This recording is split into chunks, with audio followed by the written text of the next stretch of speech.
नमस्कार. आज आपण बनवणार आहोत बोंबील कांदा. त्यासाठी मी बोंबील घेतले 5-6 स्वच्छ धुवून भाजून आणि कापून घेतलेत. टोमॅटो घेतलाय 1 बारीक कापून, कोथिंबीर घेतलीये, बटाटा 1 घेतलाय, मोठे मोठे काप केलेत त्याचे, 2 मोठे कांदे अगदी बारीक कापून घेतलेत, लाल तिखट घेतलाय 1 ते 1.5 चमचा घ्यायचे, हळद घ्यायची, मीठ घ्यायचे आणि हिंग घेतलाय. कढई ठेवली आहे गॅसवर. तेल घालते मी. 3 ते 4 चमचे तेल घातलंय. आधी आपण बटाटे फ्राय करून घेणार आहोत.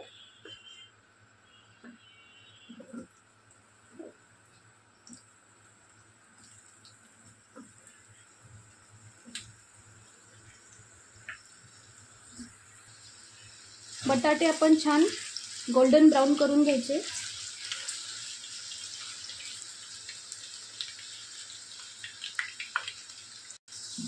बटाटे आपले फ्राय झाले, काढून घेते मी.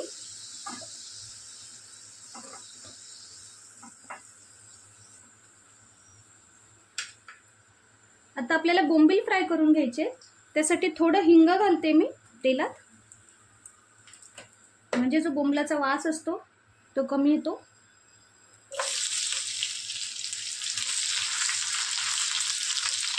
बोंबील छान कुरकुरीत करून घ्यायचे.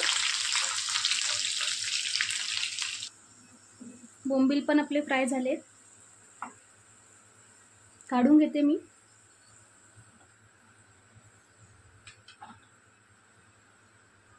आता मी यातच कांदा घालते. कांदा जेवढा जास्त तेवढी छान आपली घट्ट ग्रेव्ही बनणार. फक्त कांदा हा खूप बारीक कापून घ्यायचा आहे. फ्राय करून घेऊया आता आपण. कांदा फ्राय झालाय छान गोल्डन ब्राउन. टोमॅटो घालते आता मी.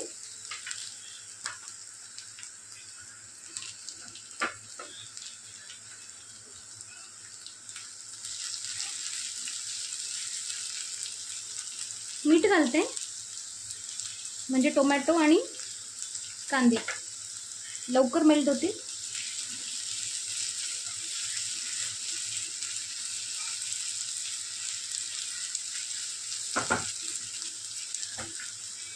हळद घालते, तिखट घालते. तिखट तुमच्या आवडीनुसार कमी जास्त करू शकता. आणि ही घरी बनवलेला लाल मसाला आहे, यात बाकीचे सगळे जिन्नस आहेत, म्हणून दुसरा कुठला मसाला घालायची गरज नाहीये. तुमच्याकडे तिखट साधं असेल तर मग तुम्ही थोडासा गरम मसाला किंवा चिकन मटन कुठलाही मसाला थोडा ॲड करू शकता.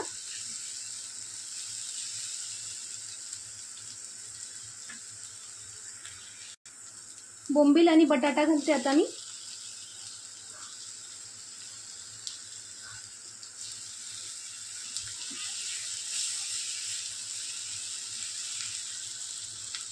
पाणी घालते.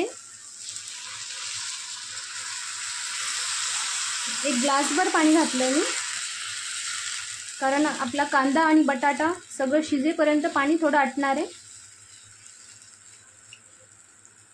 पातळ आवडत असेल भाजी तर मग पाणी जास्त घाला.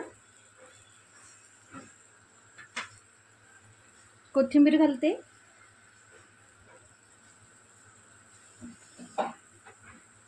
आणि झाकण ठेवून शिजू देऊया आपण छान. मध्ये मध्ये चेक करत राहूया आपण आणि हलवत राहू.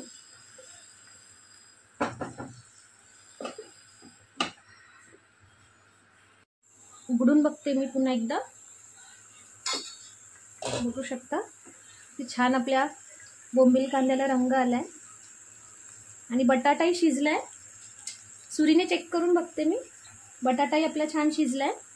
बोंबील कांदा आपला रेडी झालाय. सर्व करून घेते मी. सर्व करून घेतलाय मी चमचमीत झणझणीत असा बोंबील कांदा.